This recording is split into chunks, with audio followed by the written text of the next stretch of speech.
gobierno ha publicitado la construcción de infraestructura, como la reconstrucción del Estadio Mágico González, la remodelación del Gimnasio Nacional o la terminación de la represa El Chaparral. Sin embargo, muy poco se conoce sobre el manejo de los fondos. El poco acceso a la información y la opacidad en el manejo de los fondos son una característica de la actual administración, según la organización Acción Ciudadana.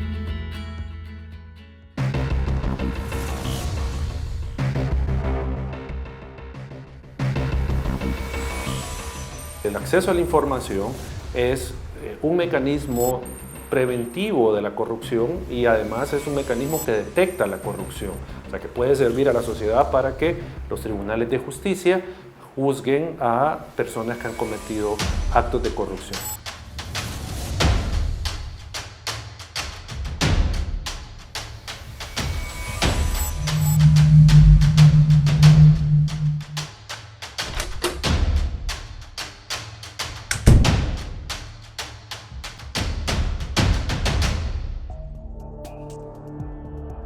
La transparencia en América Latina es como un faro que ilumina el océano de la política, mostrando el camino hacia una sociedad más justa.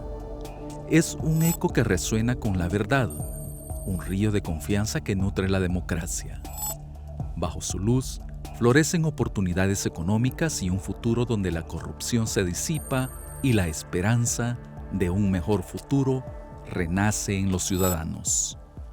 El Salvador venía desde 2012 en un proceso de aprendizaje del tema de la rendición de cuentas, de la transparencia, del acceso a la información, particularmente desde las instituciones estatales. O sea, venían, digamos, entendiendo la lógica del acceso a la información y lo que implicaba esa obligación en el funcionamiento de las instituciones. La falta de claridad en la gestión gubernamental plantea el interrogante sobre cuáles son los intereses que los gobernantes persiguen. En el artículo 10 de la Ley de Acceso a la Información Pública, numerales 15, 19 y 20, establece que los entes del Estado, de manera oficiosa, pondrán a disposición del público, divulgarán y actualizarán la información concerniente a proyectos de infraestructura pública. Para arrojar un poco de luz a esta situación, la organización Acción Ciudadana realizó la investigación Niveles de transparencia en proyectos de infraestructura pública, cuyo objeto de estudio es observar y documentar el cumplimiento de la obligación estipulada en la Ley de Acceso a la Información Pública, referente a la publicación de información oficiosa, y se enfoca en 23 proyectos de infraestructura pública. Todos los proyectos que nosotros seleccionamos tendrían que haber logrado 46 puntos. De un total de 100 puntos, se logró apenas, haciendo un promedio entre todos los proyectos, se aproximaba al 30%. Entonces el ejercicio se hizo básicamente en monitorear qué información tiene que estar y estaba accesible a la ciudadanía y qué otra información que la misma información, pero haciendo uso del acceso a la información, que también lo dice la ley, que a pesar de que sea información oficiosa, si el ciudadano me la pide, yo la tengo que remitir y decirle o establecerle, hacerle ver dónde está esa información que le estoy remitiendo. La actual administración se ha caracterizado por un uso excesivo de la reserva de información, muchas veces sin justificación. La propaganda en las redes sociales desempeña un papel central en la política del actual gobierno, aprovechando la velocidad y el alcance de plataformas como Facebook y Twitter, ahora conocida como X. Se pueden moldear la opinión pública y manipular percepciones, como es el caso de la publicidad de las obras de infraestructura pública en esta gestión.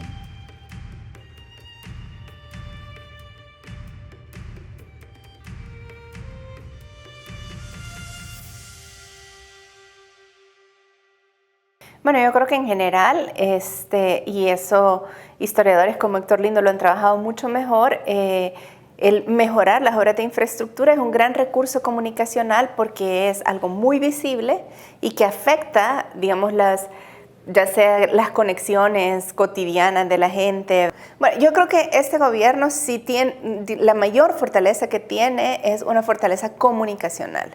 Sabe, digamos, es un gobierno profundamente obediente a los principios básicos de los manuales de comunicación política.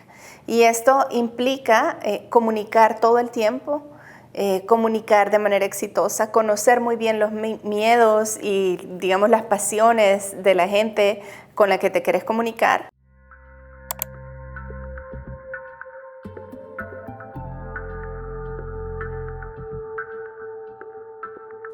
Centro de Confinamiento del Terrorismo CECOT en Tecoluca, Departamento de San Vicente. Costo: no se encuentra información.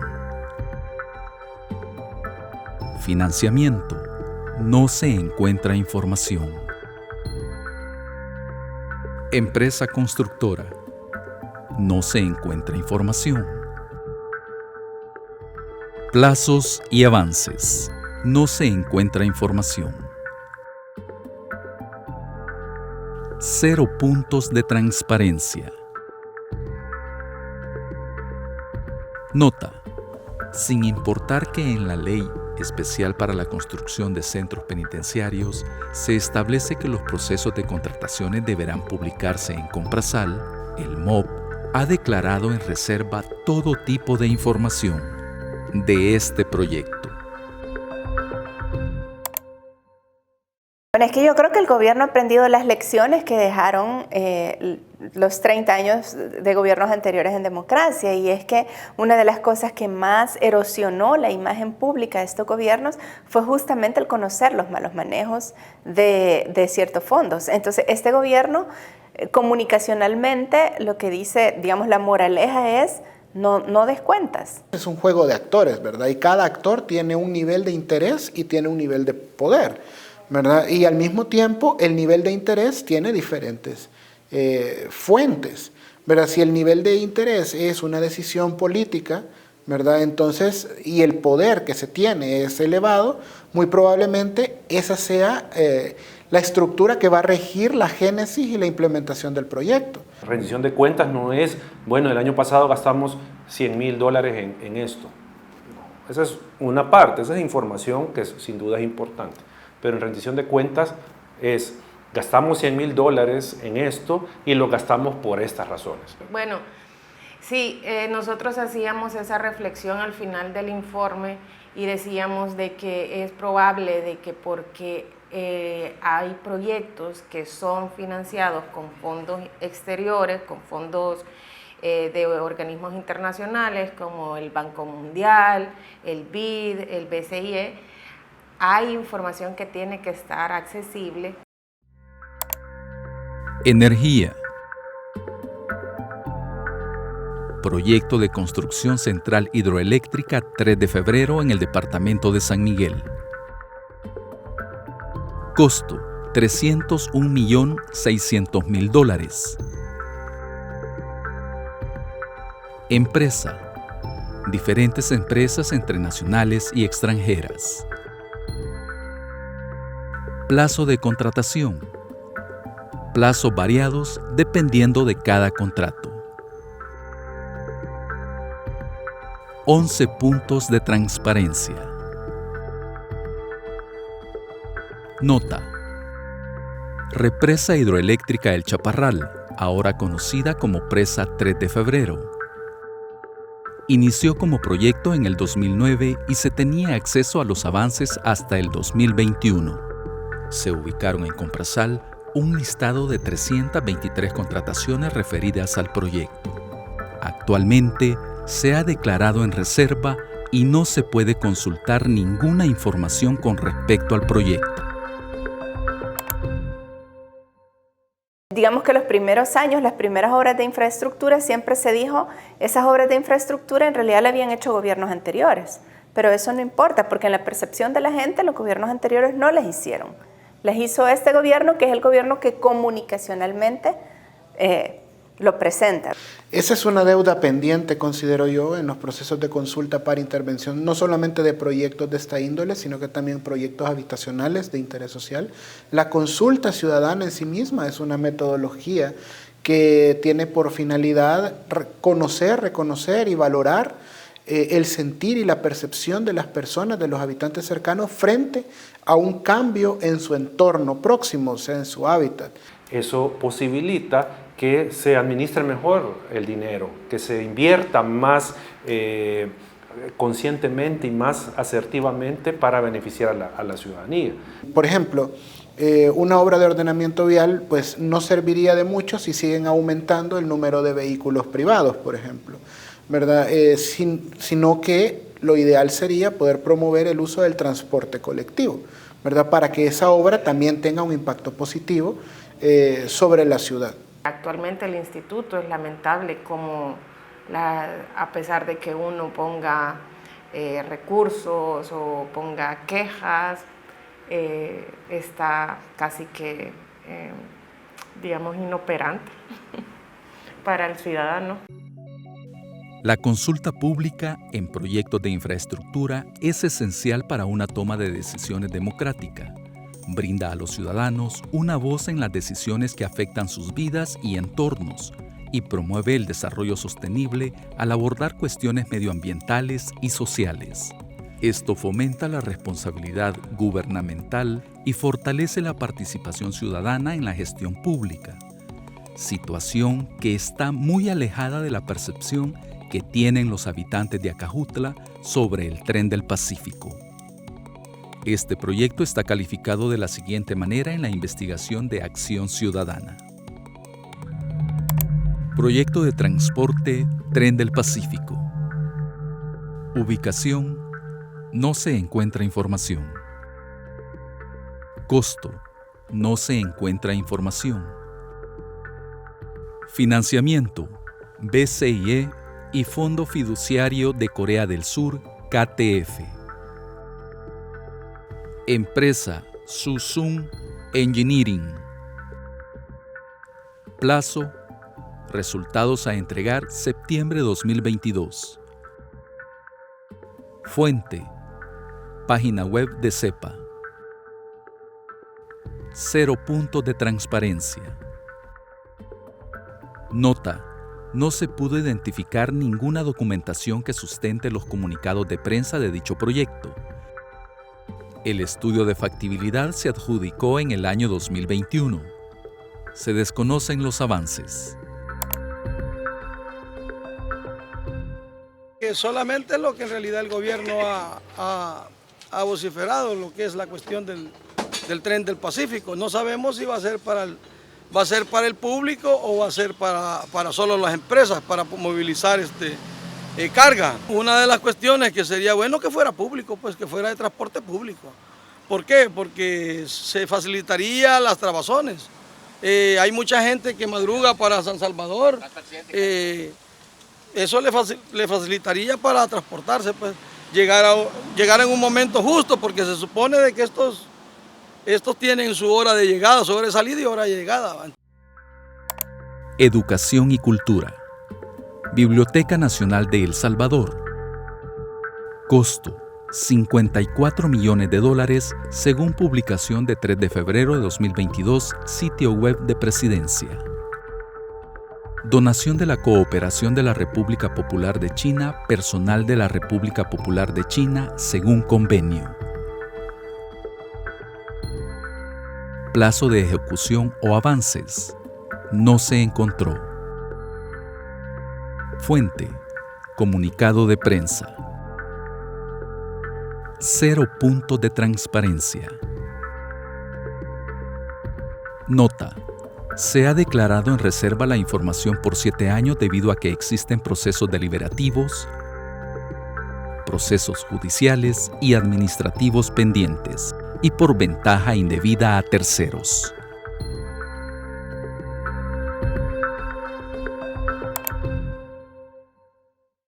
Entonces no hay esos espacios para que la participación de la ciudadanía ayude a enfocar las inversiones estatales. No se da eso. En el proceso de realizar la investigación y solicitar la información a las instituciones, los investigadores se encontraron con una serie de irregularidades al tratar de acceder a los datos. Quizás la más curiosa fue esta, ¿no? Que primero estaba la información pública y luego ya no. La declaran reservada por peligro a la seguridad pública, peligro a los ciudadanos, a la vida de los ciudadanos, cuando es información genérica de un proyecto. O sea, ¿cuál es la peligro que genera que el ciudadano sepa el porcentaje de avance de una obra pública? Es parte de la información. Yo creo que por ahí puede comenzar, digamos, la acción ciudadana, el decirle a los candidatos que le expliquen, a pedirles que le rindan cuentas, por ejemplo, del gasto de campaña. Las personas, el ciudadano de a pie no conoce la ley de acceso a la información pública, no conoce cuál es la información que tiene que tener acceso. Entonces, si el ciudadano no se educa, si el ciudadano no sabe sus derechos, ¿cómo los va a exigir si los desconoce? La educación acerca de los derechos ciudadanos es una herramienta vital para fomentar la igualdad y la inclusión en una sociedad diversa. Esto contribuye en gran medida a fortalecer el Estado de Derecho y a mantener la justicia como un principio rector de la sociedad.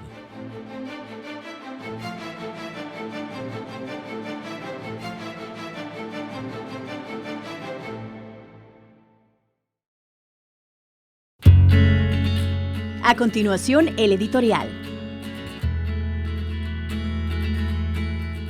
El pasado 16 de enero se cumplieron 32 años desde la firma de los Acuerdos de Paz de 1992, que pusieron fin a una guerra que duró 12 años y que dejó mucho luto y dolor en el país. La guerra fue el punto final de un largo proceso de exclusión social, política y económica de la mayoría de la población salvadoreña. Desde 1821 el país y la región nunca han tenido un proyecto de nación que sea de beneficio para la mayoría de la población. Hasta el día de hoy solo hemos tenido gobiernos de cúpulas, gobiernos de élites que han gobernado para beneficiar a un grupo de poderosos y en contra de los intereses de los más pobres, aunque todos los gobiernos dicen que gobiernan para todo el pueblo. Esas décadas de injusticia y exclusión provocaron una guerra fratricida. La falta de apertura democrática por la dictadura militar y los problemas socioeconómicos que ha padecido a la mayoría de la gente provocaron ese conflicto sangriento. Los acuerdos de paz le pusieron fin a esa confrontación. Por eso, los acuerdos son probablemente el único pacto de nación que ha tenido El Salvador a lo largo de toda su historia. Es así porque la mayoría del pueblo lo deseaba, esa mayoría cansada ya de la guerra y de poner los muertos. Quienes lo vivimos sabemos que ese fue un día muy feliz para todo el país, porque los acuerdos no solo querían poner fin a las armas, también querían sacar del país de una dictadura en la que se perseguía al que pensara distinto, en la que se eliminó a toda la oposición, en la que a veces en la Asamblea Legislativa solo se admitía un partido. De eso querían salvarnos los acuerdos de paz. No es justo descalificarlos porque quienes lo implementaron después tuvieron muchas deficiencias. Porque el espíritu de los acuerdos era sentar las bases para transformar nuestro país. Los acuerdos fueron importantes. Primero porque los apoyaron prácticamente todos los sectores sociales organizados del país. Sindicatos, fundaciones, iglesias, gremiales, comunidades, etcétera, etcétera. Fueron importantes porque el proceso de paz recibió el respaldo de países amigos, como Francia, México, España, y también la mediación internacional del sistema de las Naciones Unidas. Los acuerdos de paz fueron importantes porque demostraron que hablando, que negociando, se puede detener una guerra, cosa que no ha sucedido, por ejemplo, en la Franja de Gaza o en Ucrania en estos tiempos. Por eso esos acuerdos se convirtieron en ejemplo para otros procesos en el mundo. Quien no reconozca la importancia de los acuerdos de paz en la historia de El Salvador es porque no conoce esa historia o porque actúa en contra de lo que se avanzó gracias a los acuerdos o porque cree que solo lo que él o ella hace es lo más importante.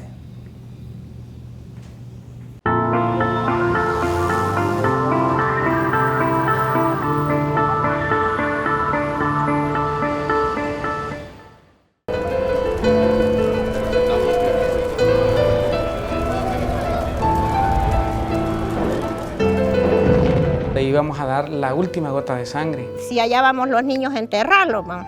Por una persona que hablara podíamos caer, Dios sabe cuánto, ¿verdad? Ver que falleciera. Y ante una orden de matar que dé un hombre, debe de prevalecer la ley de Dios que dice no matar. El que tenía que comer, comía, el que no, no comía. ¿verdad? Yo andaba huyendo con mis niños, si habían ejecuciones. Mira, no sé si voy a volverle. El experimento de la guerra y de la violencia ya está hecho en El Salvador y ha tenido un enorme fracaso con un enorme costo de vidas humanas.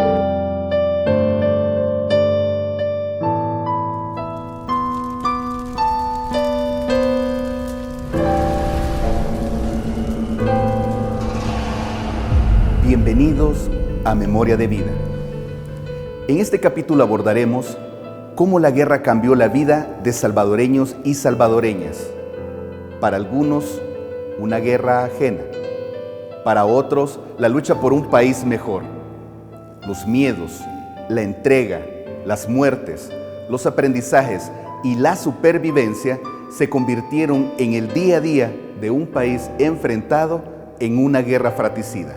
La primera operación que hicimos fue en las vueltas, en Chalatenango. Como ya no estábamos mezclados con la masa, sino que estábamos ya separados, entonces esa era la orden, que teníamos que andar con camuflaje. Nosotros éramos una familia que nos uníamos a una lucha del pueblo en donde íbamos a dar la última gota de sangre. Un hijo de la Paula Cubilla, uno que vivía en Tecoluca, ese entraba como a ganadear, a comprar cuche y hallaba a la gente en las casas y la mataban.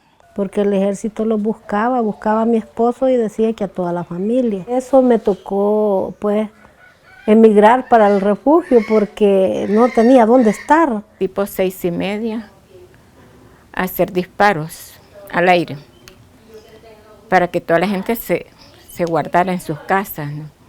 Como a la 1 de la mañana empezó, que nos empezaron a caer como granadas y todo el mundo y disparándonos.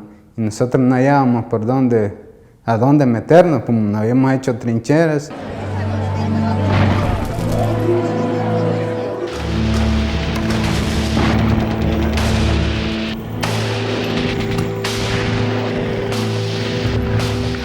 De esta promoción, pues, que unos le llaman la tandona, se acostumbraron algunos, no todos, a cometer abusos. Así fue como se cometió, digamos, el asesinato de los sacerdotes jesuitas. Algunos se desertaron y cuando otros daban signos como de debilidad, a veces se acusaban como de desviación ideológica o de signos de debilidad o sospechas de ser infiltrado. Ahí es cuando ya entraron también algunos ajusticiamientos que la guerrilla hizo, que los mandos de la guerrilla hicieron. Yo no vi abusos hacia las mujeres. Hicieron un masacre en la Conacastada. Allí me capturaron mis 3 niños. Solo me dieron nomás un petate para los 4 niños y yo. Muchos muertos, por lo menos en el pasaje habían como 5.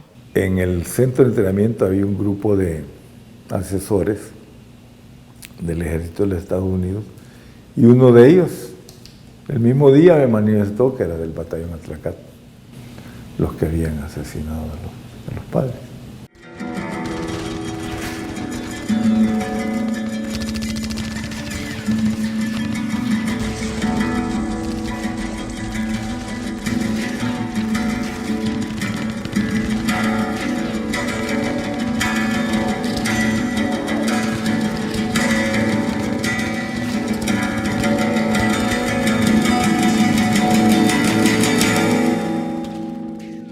Entonces un compañero desobedeció, entonces dijo, yo no aguanto, digo, yo me estoy quemando aquí. Entonces, y se paró.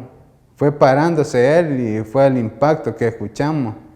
Ese día pues yo tenía la misión con él de ir a catedral y él no me dejó, se la llevó a ella y los dos cayeron.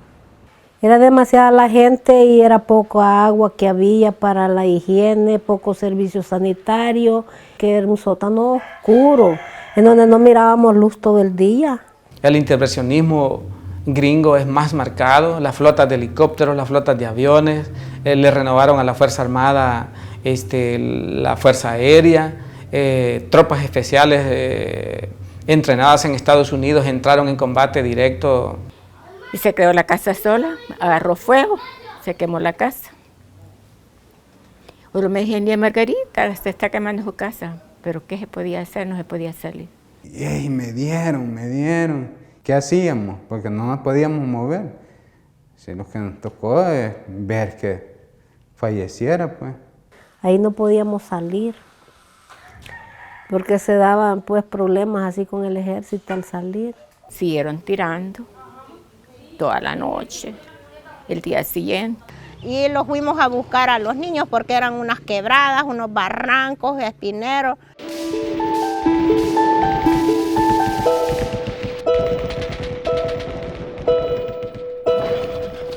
Las negociaciones para finalizar el conflicto armado fueron largas y plagadas de suspicacias y recelos por ambos bandos. Fueron decisivas el fin de la Guerra Fría, las presiones internacionales y el desgaste de una guerra prolongada que culmina con la ofensiva del 89.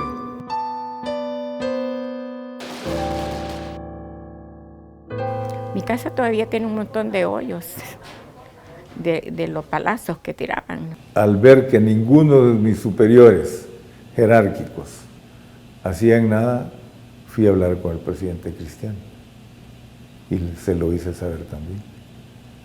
Él me dijo que eran especulaciones. El presidente es el comandante general de la Fuerza Armada. Por lo tanto, el presidente es responsable de los hechos.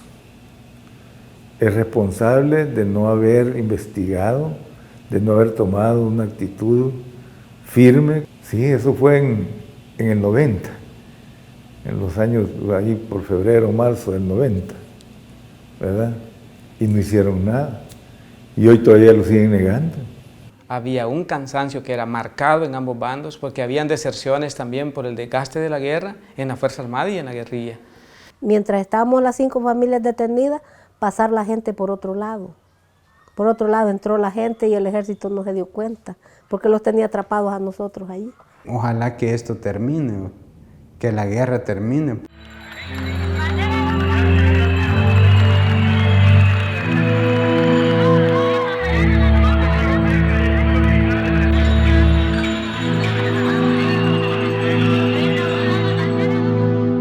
Con la firma de los acuerdos de paz, cesaron los disparos y las bombas. Hubo celebraciones y esperanzas. Parecía posible construir un país en paz. Un enorme reto para todo un pueblo con muchas heridas abiertas. Quizás soñábamos en que íbamos a obtener el triunfo, como se obtuvo en Nicaragua, como se obtuvo en Cuba, ¿verdad? Pero no así, no de esa manera. Para los acuerdos de paz, la única tranquilidad que tuvimos y tenemos todavía es que dormimos en casa. Y ya podemos, ahorita no podemos salir con libertad, ¿va? Pero hubo un tiempito que salíamos más con libertad, que nadie los paraba en las calles, nadie los registraba, nadie los decía nada. Bueno, ya podía regresar a mi casa y decir, gracias a Dios no me pasó nada y ningún rasguño de alguna bala. No, no es justo. Entonces yo eso quería decir, hacerles un llamado a nuestros dirigentes. ¿Qué pasa? ¿Eh? Se les olvidó cuando estuvieron en la montaña, se les olvidó cuando varios dieron la vida por nuestro mismo pueblo. pero nosotros como comité hemos logrado contabilizar 22 masacres. Pero empezamos a hacer oración en esos lugares y a recoger cositas que todavía se encontraban en aquel momento, que son las que tenemos en el museo. Mi padre fue combatiente de la guerrilla, él estuvo de ese lado. Yo tenía la esperanza de poder encontrarlo a él. Hasta la fecha, pues, ya no tuve conocimiento de él, no sé qué pasó al final de él. Yo tuve que atender niños con psicosis de guerra y eso no es fácil. Niños que vieron morir a sus padres o a sus abuelos, vieron violar a sus hermanas. Y tener que hablarles de amor, era terrible, terrible. ¿Y a dónde están ahorita ya estas criaturas, digo yo? Varios se fueron del país y no regresaron, pues. Tantas personas en el psiquiátrico, no crea que es por otra cosa. Los traumas están. Él dio la prueba del ADN, ya hoy ya adulto. Y él dijo que sí, que quería conocerme y todo. Y fue bien rápido porque en agosto vinieron y el 9 de agosto ya quería el reencuentro.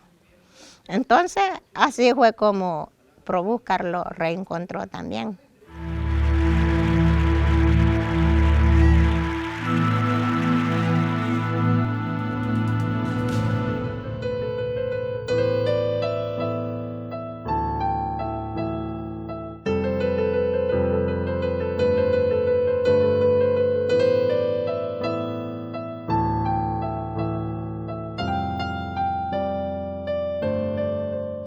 Esto es Memoria de Vida.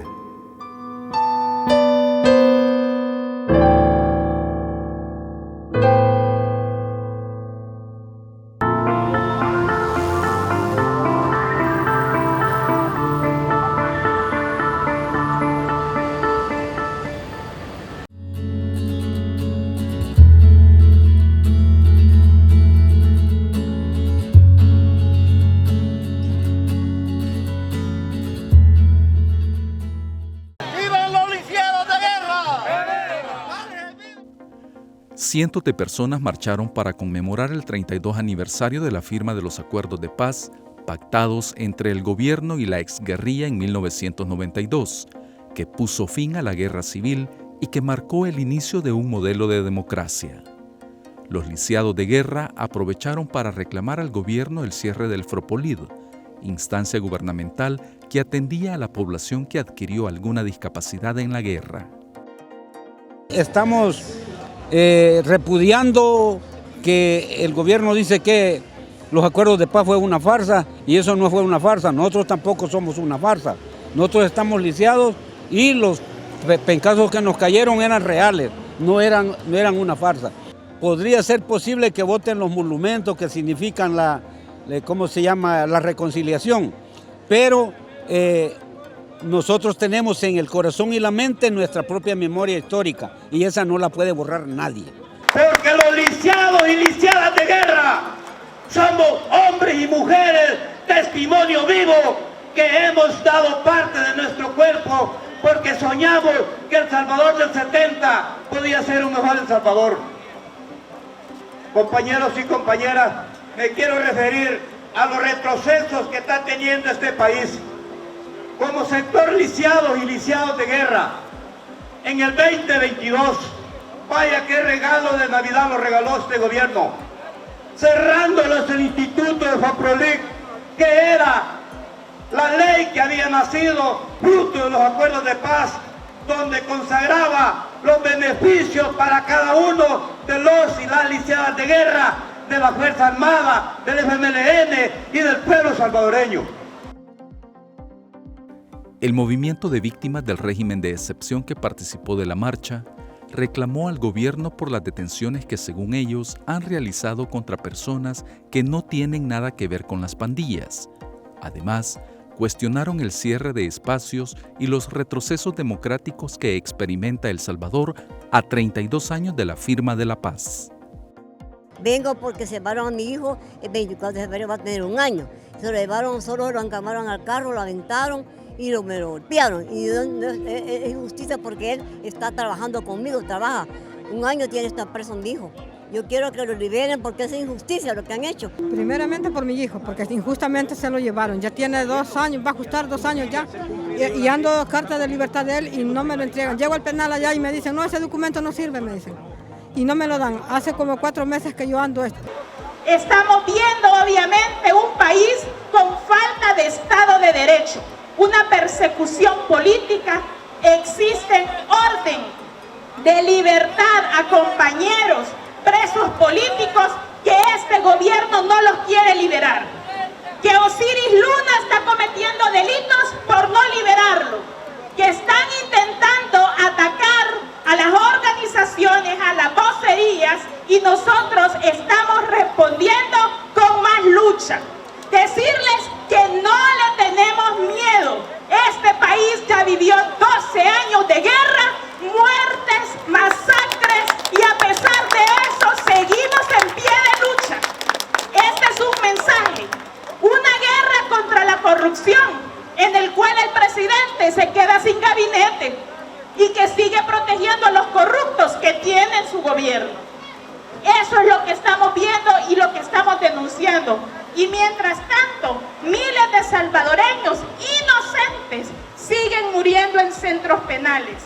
La salud, la educación y el medio ambiente se han deteriorado. La economía tiende a estancarse.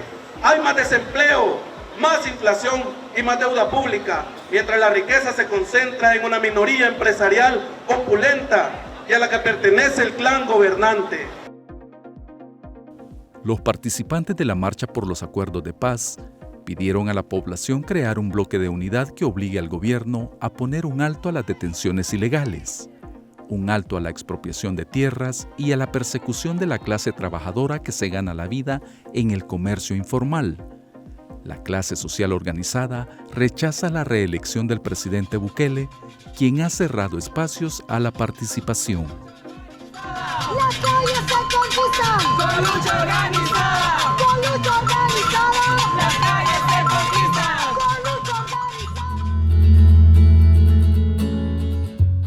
El pasado viernes 12 de enero, el Centro Deportivo de Bienestar Físico de la UCA inauguró el nuevo y remodelado gimnasio de pesas, que estará disponible para toda la comunidad estudiantil, colaboradores UCA y público externo.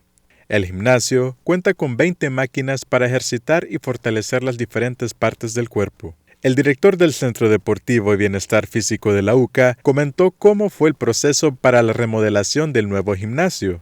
Hubo 3 momentos. El primero era el de sacar todo lo que estaba acá e identificar todo lo que se tenía que mejorar. Ese fue el primer momento. El segundo fue ya la compra de maquinaria, que Dirección Administrativa nos echa la mano con la compra, Dirección Financiera nos aprueba el dinero, y después todo el cambio estructural. Si se acuerdan, no había este piso, las paredes estaban dañadas, estaban muy mal, no teníamos cielo falso, el calor era horrible. Esto ya disipa bastante el calor. Entonces, si pueden ver, el equipo está casi en 100% nuevo. Ese equipo se conoce equipo de alto tráfico, quiere decir de que puede una persona trabajar después de la otra, después de la otra, después de la otra, y no hay ningún problema. El gimnasio de pesas estará disponible desde el 15 de enero con precios desde los $14 mensuales para la comunidad UCA, $17 mensuales para público externo y $1.50 por uso al día. Muy feliz de estar aquí, de estar participando en este evento, la verdad también de recuperar experiencias porque el ciclo pasado yo ya había asistido a este gimnasio, ¿verdad? Y como comentan cada uno de ellos, pues estaba en condiciones que la verdad se podía asistir y entrenar, pero sí habían cosas que faltaban, ¿va? Entonces el hecho de ver ahora el gimnasio así renovado y las nuevas experiencias con mis compañeros, ¿verdad? Bastante diferente, muy feliz la verdad. El proyecto fue la suma de apoyos y gestiones desde el Centro Deportivo de Bienestar Físico de la UCA junto a Rectoría, Dirección Administrativa y Dirección Financiera de la UCA.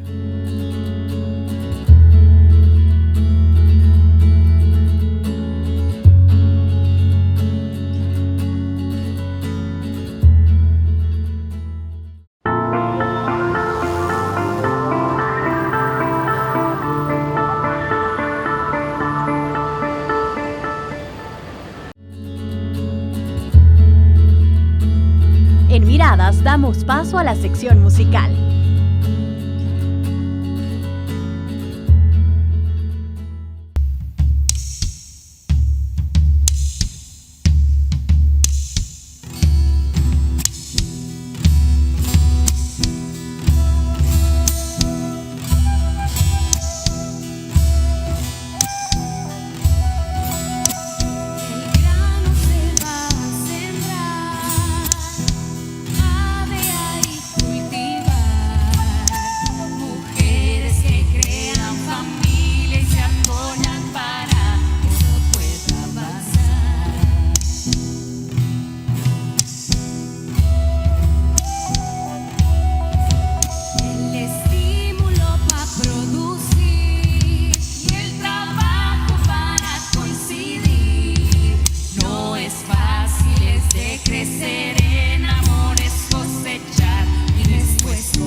Esta canción viene con la fuerza de Guatemala. ¿Hay gente de Guatemala por aquí? ¡Un grito! ¡Guatemala! Esta canción es co-creada con mujeres de Guatemala y se llama Naturaleza Ancestral. Que les guste.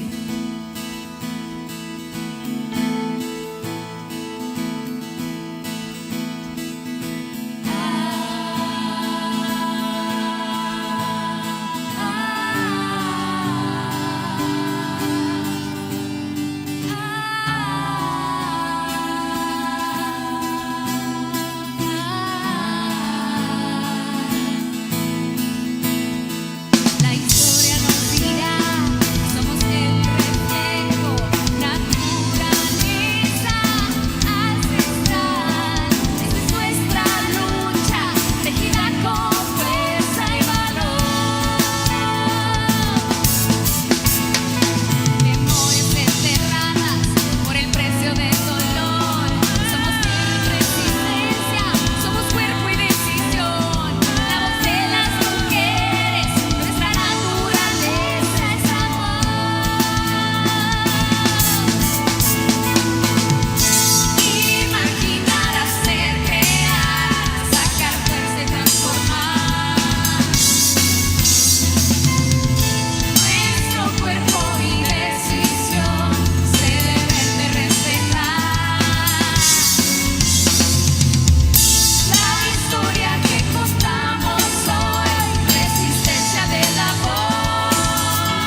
no nos creen o nos creerán, ya no callaremos, vamos a gritar. Y si no nos creen o nos creerán. Reconocer mi historia, te reconozco a vos. Nos encontramos en una sola voz. Amor entre mujeres es rebelde y sanador.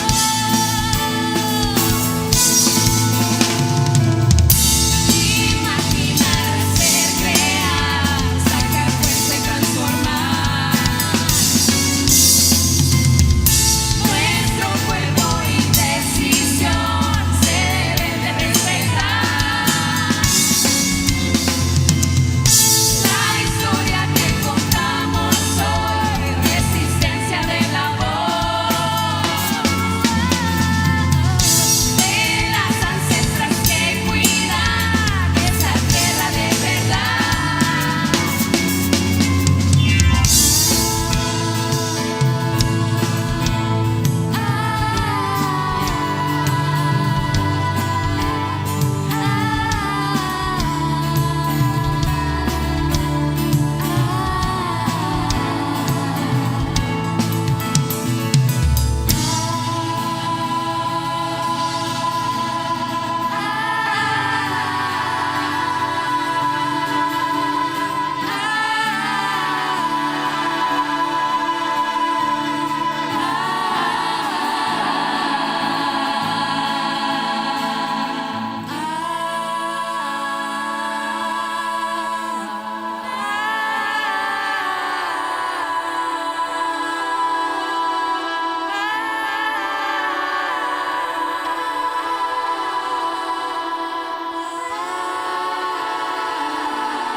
Gracias. Somos dentro de mi estás. Soy naturaleza, soy vapor, soy volcán, lluevo, fresco y siento. Soy aurora boreal. Todo lo que somos, semillas de ancestral. Todo lo que somos es naturaleza. Todo lo que somos, fuerza colectiva, resiliencia activa con alas de libertad.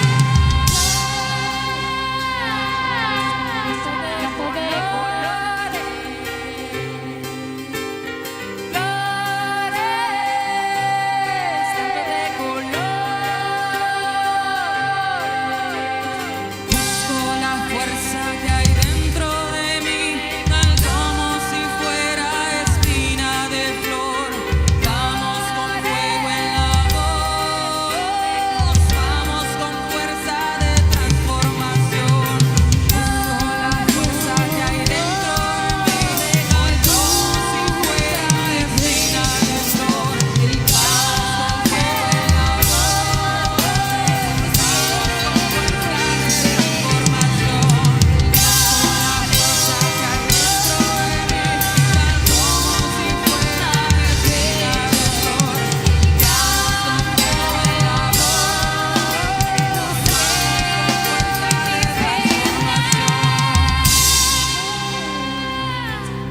Canto de colores,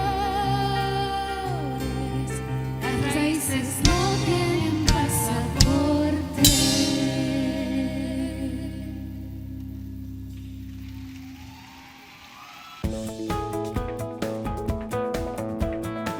Gracias a Dios vamos bien, ahí vamos caminando, pues con los eventos, fiestecitas y demás, vamos saliendo adelante. Que no alcanza el dinero, no alcanza. No ha mejorado nada porque todo está caro.